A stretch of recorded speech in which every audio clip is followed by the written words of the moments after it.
trailer now. Can you tell us a bit more about it? Okay, TJ, so the big thing about these trailers and guiding is to do the daily checks on these as well. So often we drive down the road and we forget we've got a trailer behind us, which is a vehicle on its own, and it's got its own set of checks that need to be done.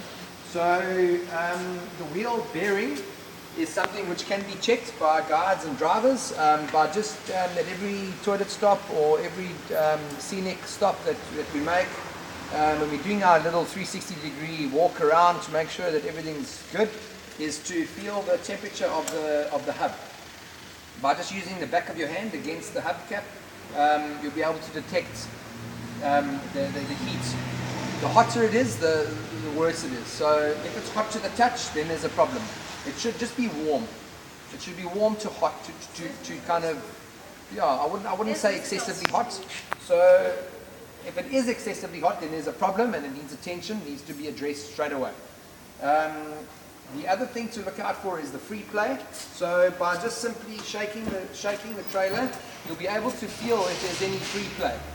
And if there's a slight bit of free play, it's not a major train smash, because a loose bearing is actually a happy bearing, because as the bearing heats up, it actually expands, and if there is any free play in there, it usually does take up by it is taken up by the expansion. The other thing about these trailers is on the underside here,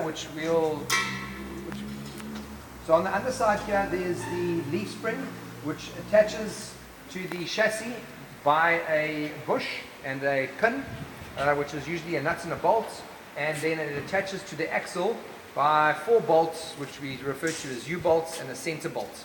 So that's also something to look out for, is to physically get underneath, and look and feel and shake and see if there's anything loose.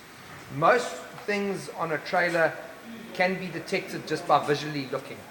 So it is something easy to look at, detect anything wrong, and then get it attended to. So obviously then also with the trailers we have the wheel nuts, which also need to be torqued and checked. Wheel pressures as well. We talked about wheel pressures a couple of weeks ago.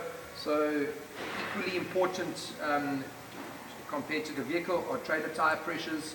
When you're traveling on gravel roads, it's good to lower the tire pressures. Otherwise, when you open up inside here, everything is a chamors. And also, by driving trailers on gravel roads with high tire pressures, it's going to damage the suspension components. Cool. And TJ, what else from your side and your experience?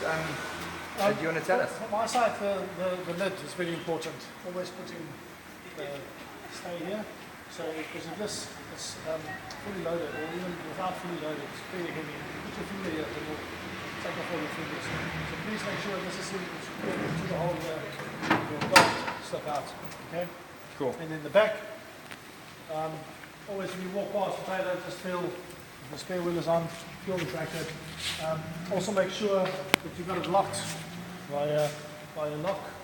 Yeah, because like this, if that open on the dirt roads and uneven roads, opens up easily. This also locked, or this one locked, that one locked. Otherwise, it falls out and all the bags can fall out. Just make sure you got all of that. And in the front, the jockey wheel.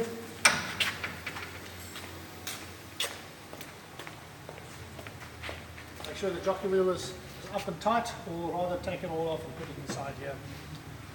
Make sure that it's clipped in. Make sure your chain is on, and the plug, the metal plug. Remember, when you off with your trailer, remove the metal plug first.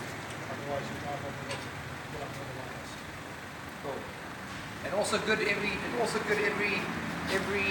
day to if you've had to disconnect your trailer for whatever reason, is to actually